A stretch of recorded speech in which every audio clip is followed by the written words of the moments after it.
Cool. I will start it now.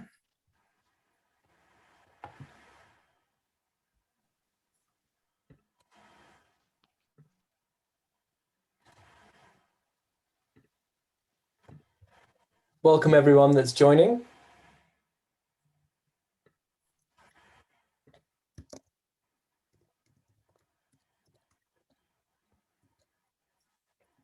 Apologies for slight delay in starting up the webinar at our end. Just having a few technical difficulties, but all sorted now.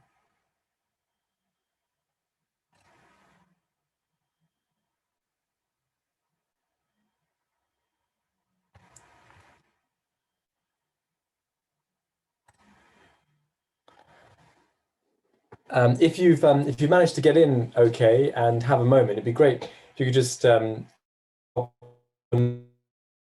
the Q&A to joining us from this morning or the afternoon, depending on where you are. Thank you very much for giving us your time. It's great to have you here. And we'll just wait another minute or so for everyone else to join.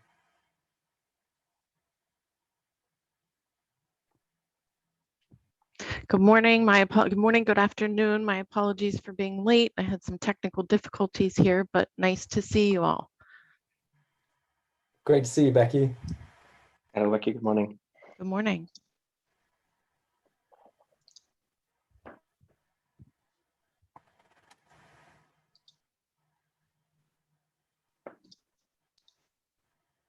Great to see some colleagues from the UEA.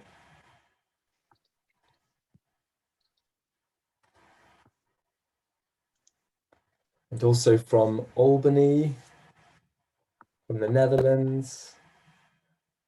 Fantastic. We will be recording incidentally. I just saw a little question about that. We're recording at the moment, if that's okay. And we'll make that recording available online after as well.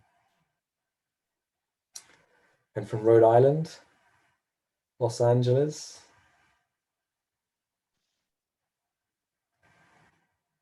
We're having an Indian summer here in London, which is very nice after having had a few weeks of very weird rain and then sun and then rain and then sun. Yeah, you know, it's been kind of an odd summer in New England as well. We've had more rain this summer than any summer I can remember. And now we're back into the 90s. Yeah, to wrap up the end of summer here. So very strange. Oh, and I heard you mention somebody joined from Rhode Island. I hope they made it through there was a Hurricane Henri that recently hit Rhode Island. So I hope that you all were safe and weathered the storm well. Absolutely. By the way, someone very kindly pointed out to me that there's some blue boxes covering the PowerPoint. Sorry about that. I think it's because I'm looking at the chat. So if I do that, hopefully that goes away and all you see is the PowerPoint. Yes, I think that did fix it. It was over on kind of the right-hand side of the screen. So yeah. Brilliant. So that being said, I think we can begin. I'm Matt Hayes. I'm Managing Director of Lean Library, and I will ask the panel members to introduce themselves as well. I'm joined by my colleague, Daniel. Daniel, if you'd like to introduce yourself and say hi. Absolutely. Hello, everyone. I'm Daniel. I'm a head of product at Lean Library, and I'm very excited to give you a little overview of our new integration. Thank you. And we're delighted to be joined by Becky from EBSCO. Becky, if you'd like to introduce yourself. Good morning, good afternoon. I'm super happy to be here.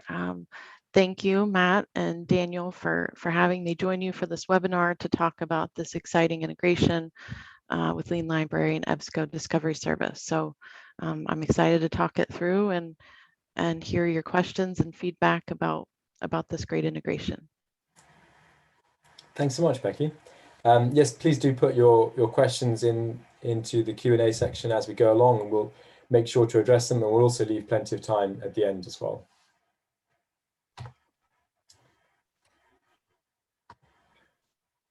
So, first of all, we just wanted to give you a little bit of a teaser in terms of what we're going to be showcasing today.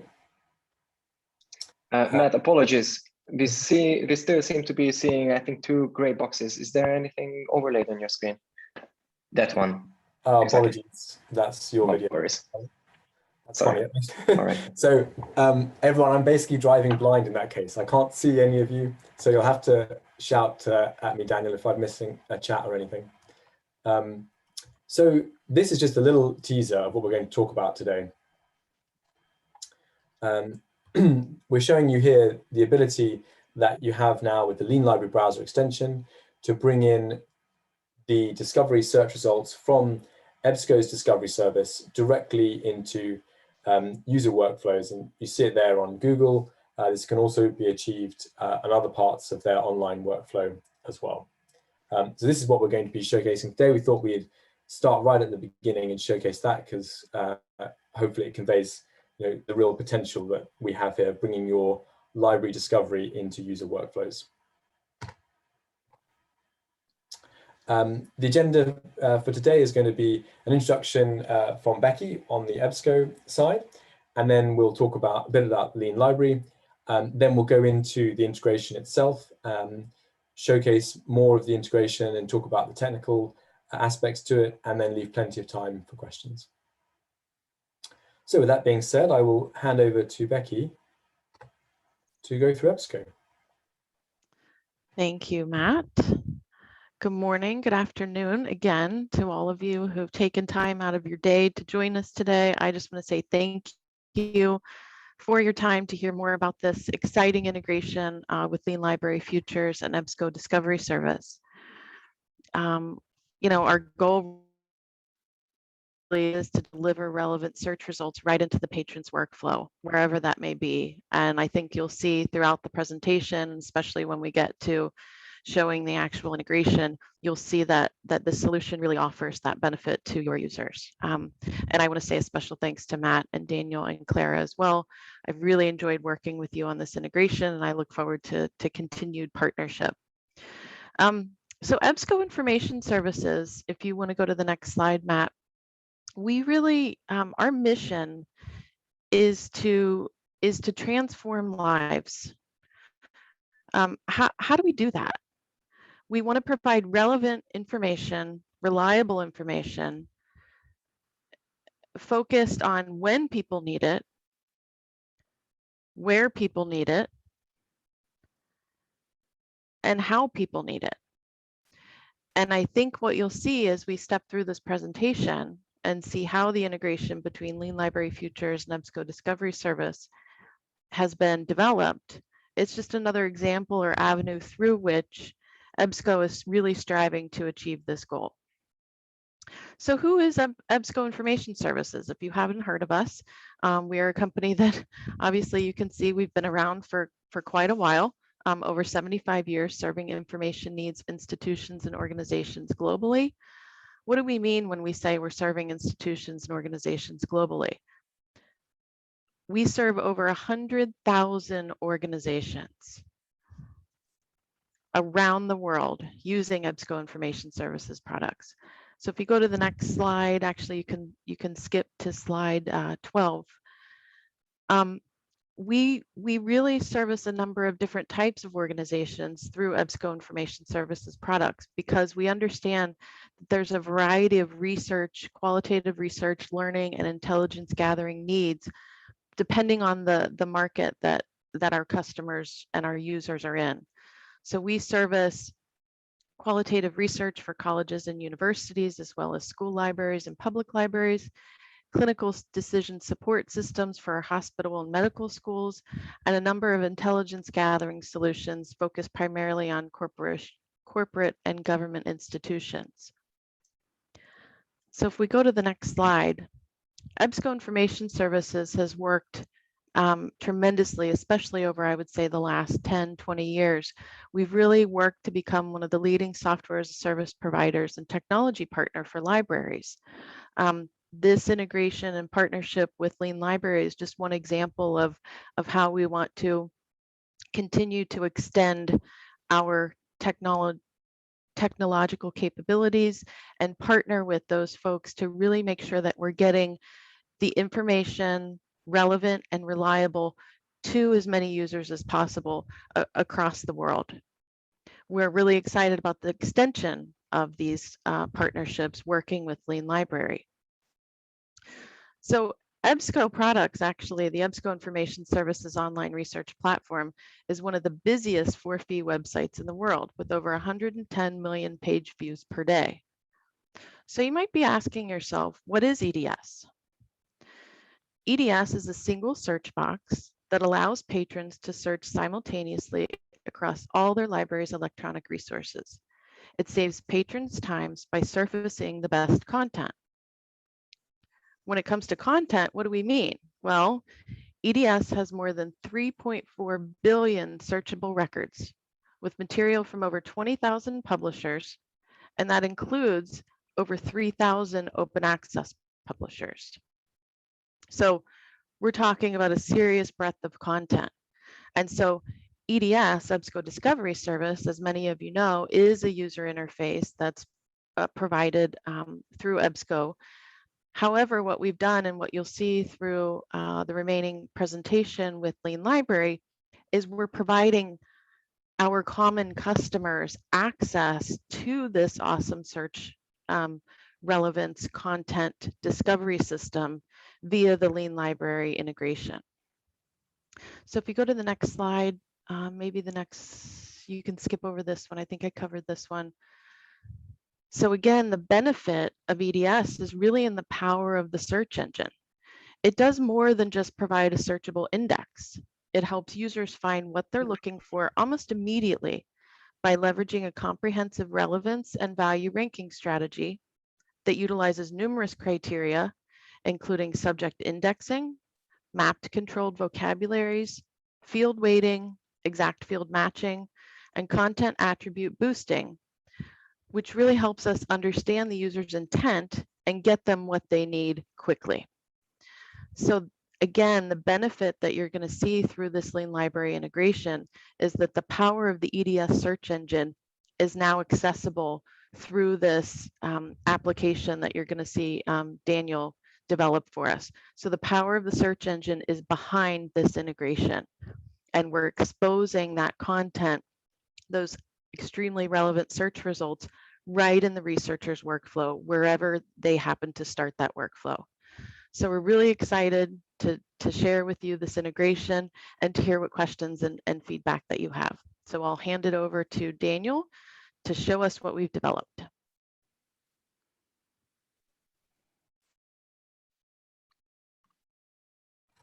Thank you so much, Becky. Thank you. So just before handing over to Daniel to go through the integration itself, we just wanted to show you a little video that kind of shows you how this sits within a broader vision for Lean Library and where we're taking the browser extension at the moment. So I'm just going to show you this brief video. This is your patron, and this is their workflow. And off they go on their exciting journeys of discovery and learning.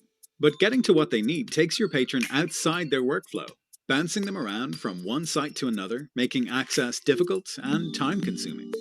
You want to help them, but how? By putting the librarian in the workflow. With Lean Library, you can bring your library into your patrons' workflows, giving them instant access to library services, resources, and support, helping them reach their goals. Lean Library. Take your library to your patrons. So as you can see there, we're thinking quite ambitiously about what the browser extension can achieve, and having begun in that area of access and how we can help streamline access for library patrons, we're now thinking more broadly about how we can help amplify the power of the academic library to advance student learning and research impact, and to do that by bringing the library into user workflows. So I just want to draw your attention to a white paper that we're working on at the moment. You may have in fact already contributed to this, in which case huge thank you for your comments and for your feedback on the survey. We now have over 4,000 responses to a survey on the librarian-patron relationship. We wanted to look at how that's evolved both before the pandemic and during the pandemic, and what the future might hold, particularly as a lot of interactions now move online. Please do sign up for a free copy on our website, and also on that direct link there. We'll be publishing it later this autumn at Charleston.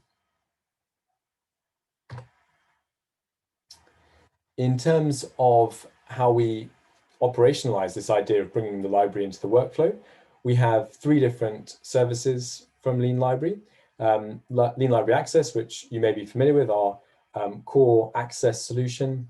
Also Workflow for LibGuides, which brings LibGuides into the browser extension and into user workflows. And then Lean Library Futures, which is really what we'll be talking about today, and a key part of which are the discovery service integrations that we've achieved with partners like EBSCO.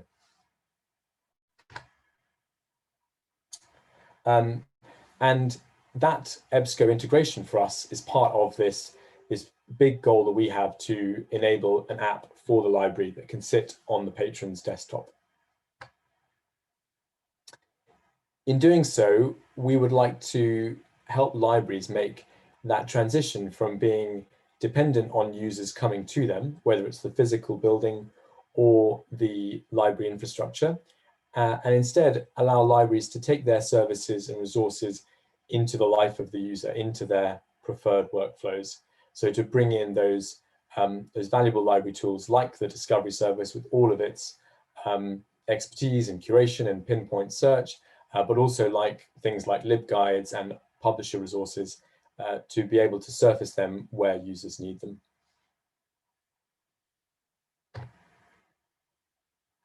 And these are the different aspects of the library that we're looking at.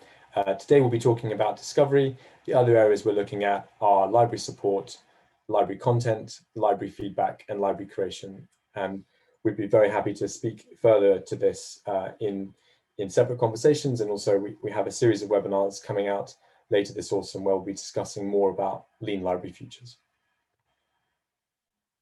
But with no further ado, I'd like to hand over to Daniel now, who's going to showcase the integration to you.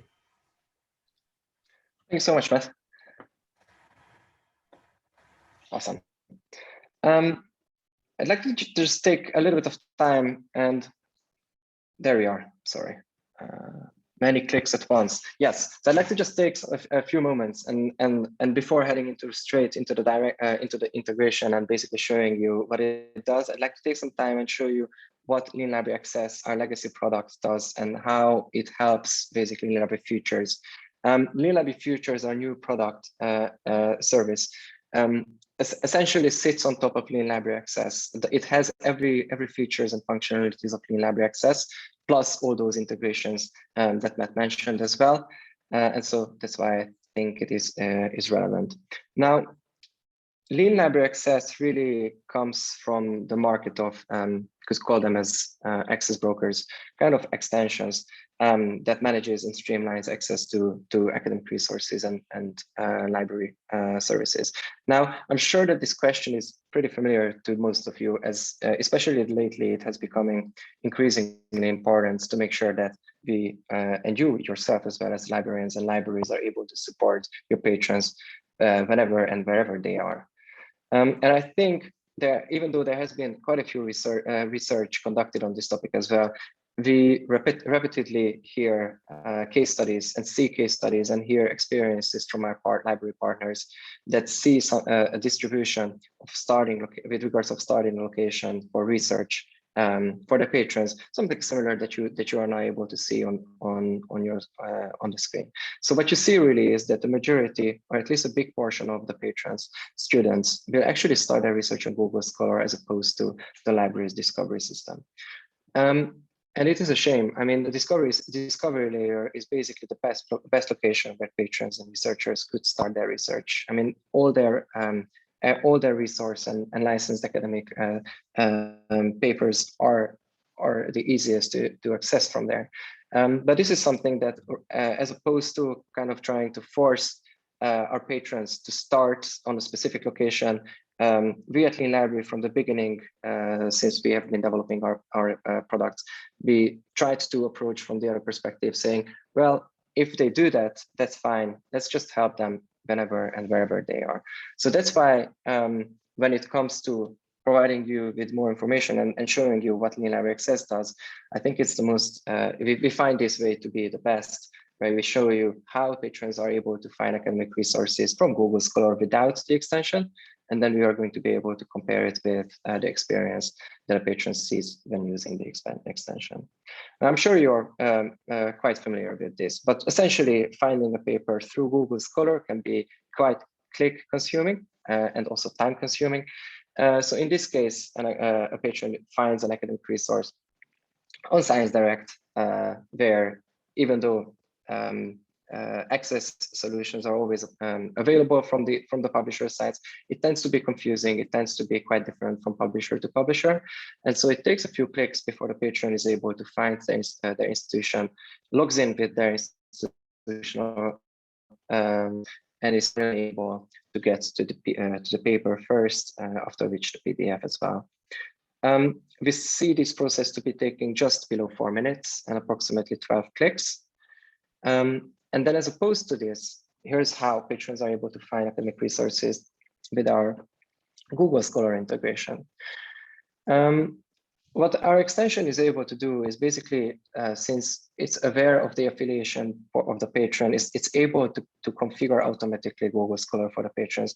And whilst this is something that can be done without the extension as well, we find this to be very much helpful, as many students and patrons are not aware of this. But once this configuration is done, we are able to provide the hyperlinks to licensed academic resources that you see on the first screen, after which the patron then gets redirected to the EBSCO content page, where the PDF is another click to access, and to download the PDF is just one more click. So hopefully you see how this compares to the previous journey. It is 4 clicks and just below 1 minute. Now, of course, this is just one access-related feature, and we have a number of different features, out of which we're going to show you just a few most outstanding ones. And first and most importantly, we are very proud to be the only company providing full text alternatives for ebooks.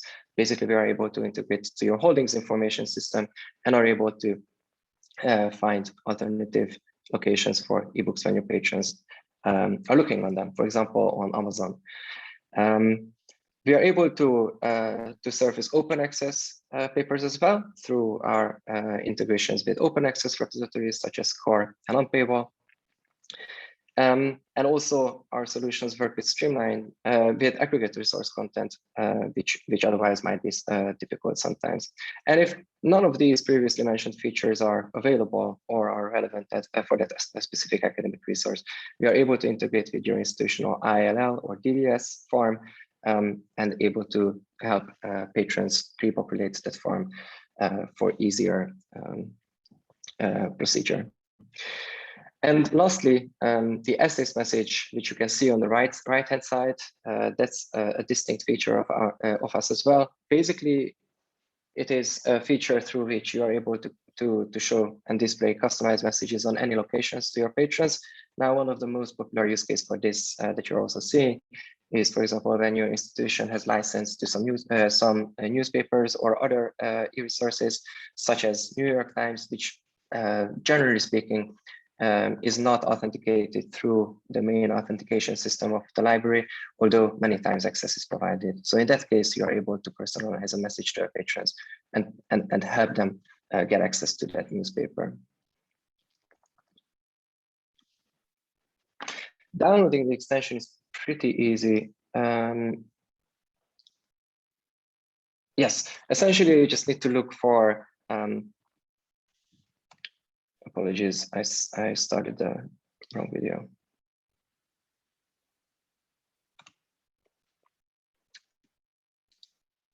Okay, should be good now. So, Matt, can you help me, please? Because I think my my remote control is a little bit confused with this one.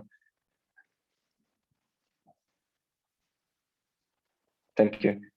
So essentially, you just need to look for download Lean library that a patron is doing here, and then you will get redirected to our website or the extension store for the specific browser that you are using. We support almost all browsers, almost all mainstream browsers such as Google Chrome or Firefox, Safari, Opera, and then that's it. After downloading the extension, your patron only has to select the affiliation, after which the extension is just going to be running in the back, and is going to continue working and helping your patrons.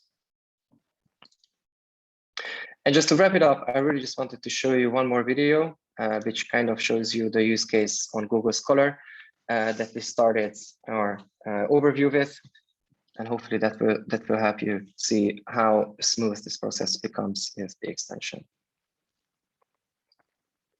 And the patron got to be directed to the EBSCO and is able to retrieve the PDF from there already.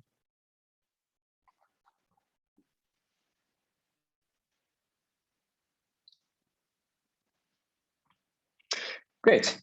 But yeah, let's exciting now that we're going to talk, show you and tell you about how this EDS integration works. We've seen requests and we've seen the needs for tools, as mentioned, of course, that the preliminary focus is on the location as a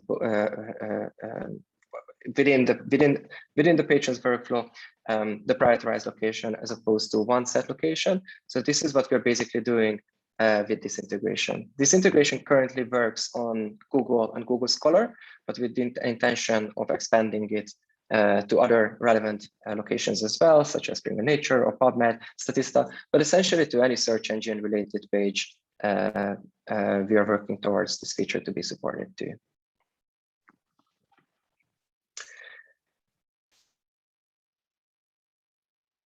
So, and now the EBSCO integration in action. And what I would like to just point out already in the beginning is that you will see basically an application on the right side, a little expanded arrow that is expandable. By default, it's very solid. However, when the patron then goes to Google Scholar and is looking for a search term, by expanding that and selecting academic, I think it has gone through already.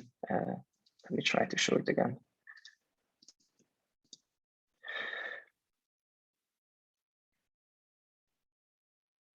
Matt, can you please handle the video, because it really is not working as it should.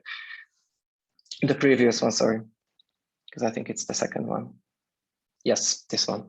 So what you see is that a patron looking for a search term, in this case gold, and you see on the right-hand side the expanded blue arrow, which then when the patron clicks on, expands and provides the available tools and services on that location which are relevant. Now, in this case, the patron selected the discovery, which stands for this discovery integration.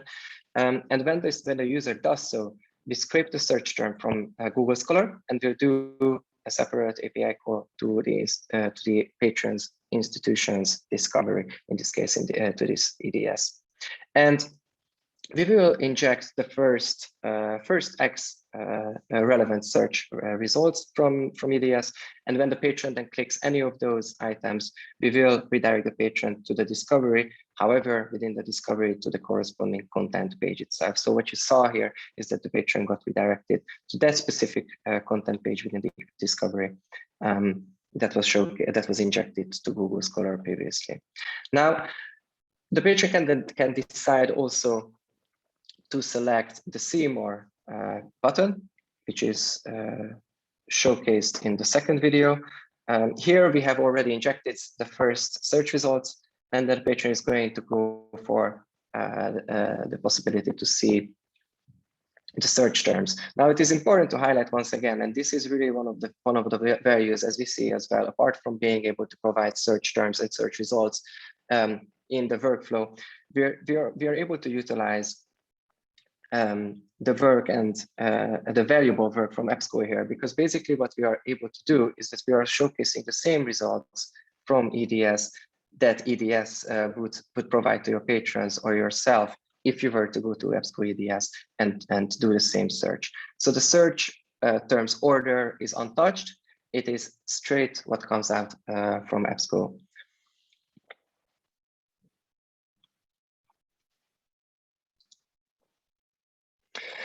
At the moment, we are able to capture basic stats, but again, we are continuously working towards more in-depth statistical information that we will be able to provide you and the library. Generally speaking, currently we are capturing two stats. Now, the first one is the number of times this integration was activated by any of our patrons, and secondly, we are able to count how many times a click was done from within that injected element on Google or Google Scholar.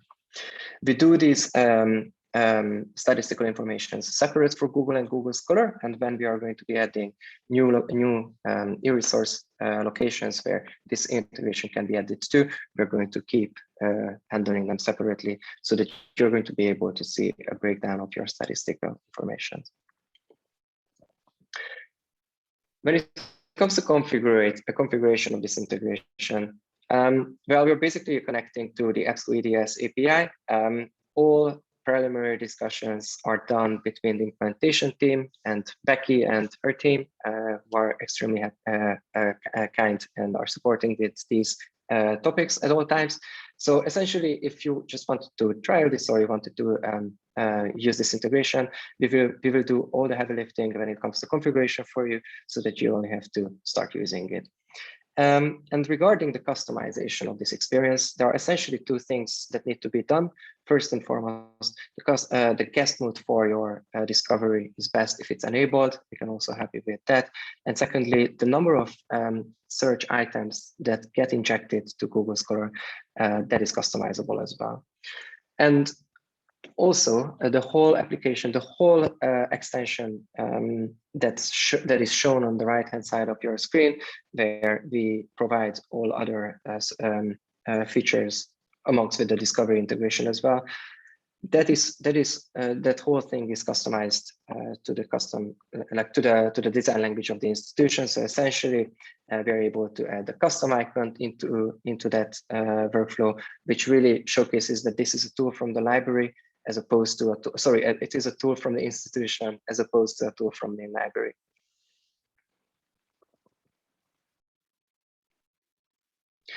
And I'm handing it over back to Matt, who's going to tell us a little bit more about the benefits of this. Thank you.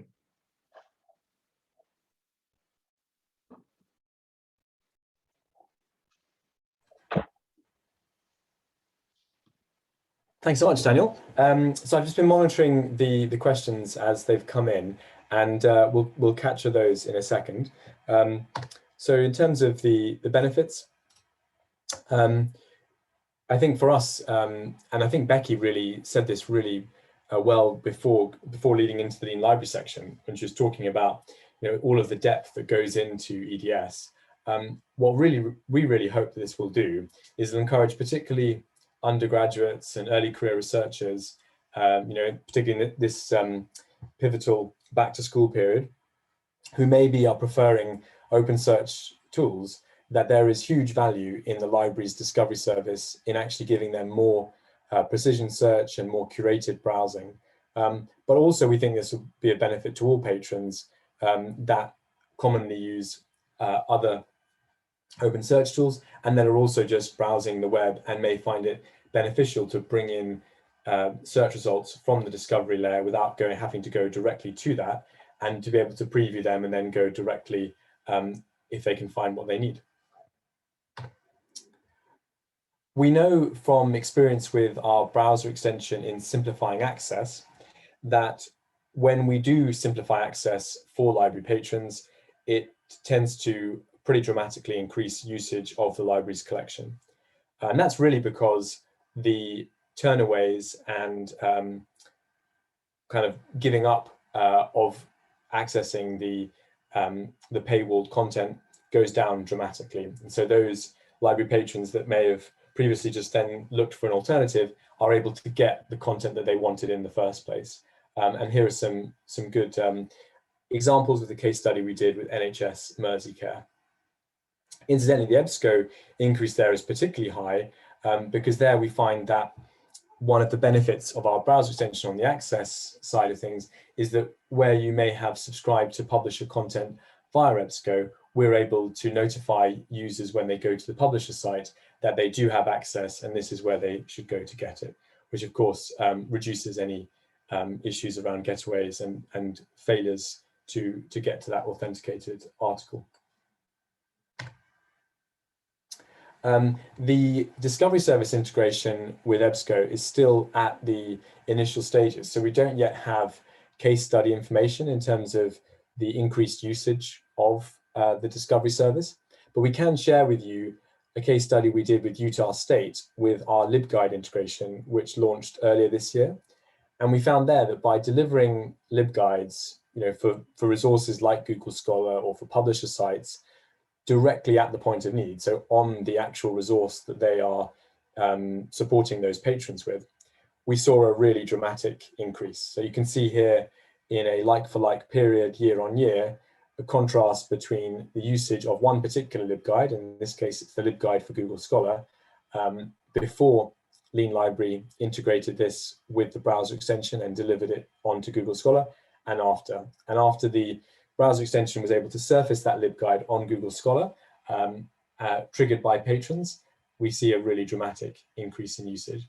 And so we'll be doing some case studies with early partners on our EBSCO integration over the autumn, and we would hope to see similar increases in usage of your discovery service. And so let's move to questions now. I'm going to stop sharing my screen so that we can all see the chat and make sure we pick them all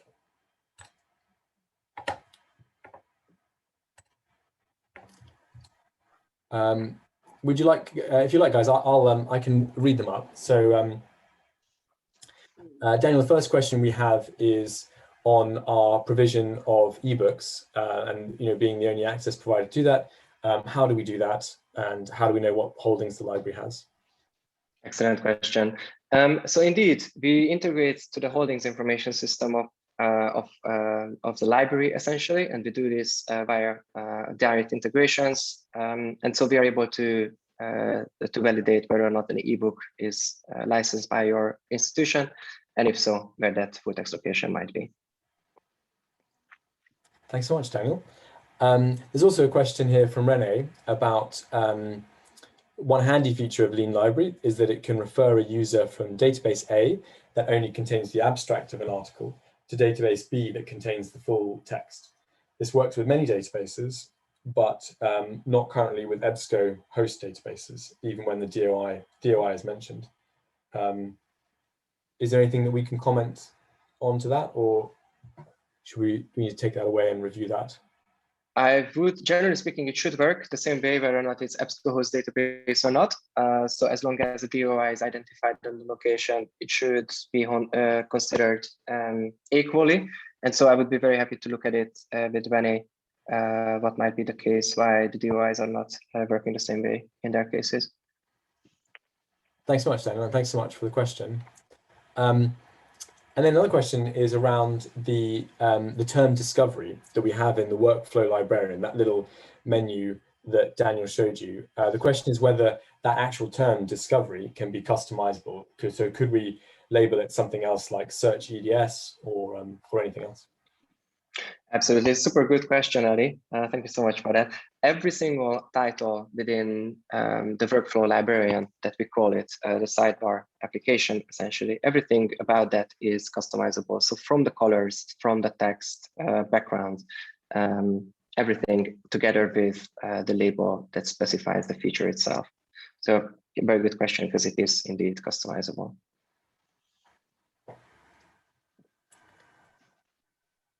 I think that was all the questions from the main Q&A, but I'm just checking the chat because I think there are some questions in the chat. And also, I would encourage everyone, if there are any more questions that you'd like to put to us. Yes, I think there's a question here as to whether Lean Library works with EBSCO host as well as EDS. The question is very kindly included a link. So unfortunately, I do believe it won't be working with that because the EDS API is specifically connected to EDS systems. And we haven't been able to find a way around to EBSCO host systems just yet. Yeah, that's correct, Daniel. So the current implementation takes advantage of the EDS API, which is part of your subscription when you subscribe to EDS. We don't currently have an API that is exposed for EBSCO host customers. And that's kind of the limitation there and why we initially have developed this implementation with EDS. But, you know, I'll be curious, Daniel and Matt, I know you will as well, to see how usage increases for each of these institutions that take advantage of this service, and if there's opportunity for us to support that in the future for EBSCO host customers, we're certainly open to pursuing that. Thanks so much, Becky. Thank you. Does anyone have any other questions at all? Anything at all?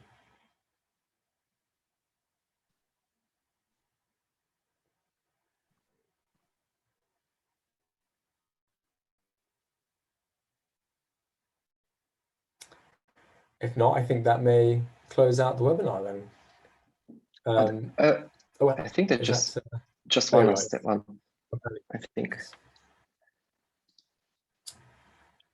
I can answer that one if you like, Daniel. Please.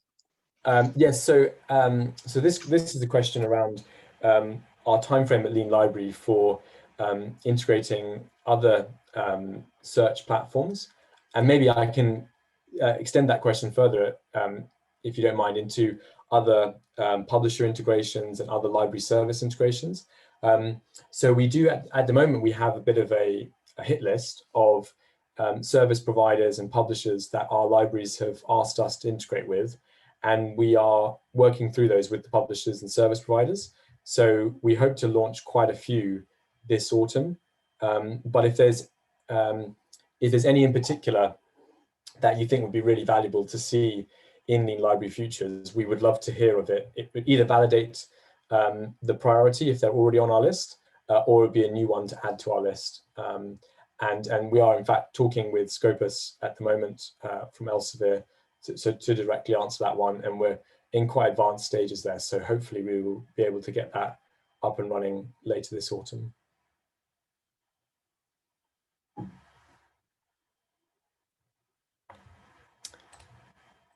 Great. Well, thanks so much to the panelists. Thank you, Becky, very much for giving us your time today. Thank you to Daniel, and thank you very much to Clara for bringing us all together, and to all of you for joining us. Absolutely. Thanks you guys as usual. It's always a pleasure to work with you.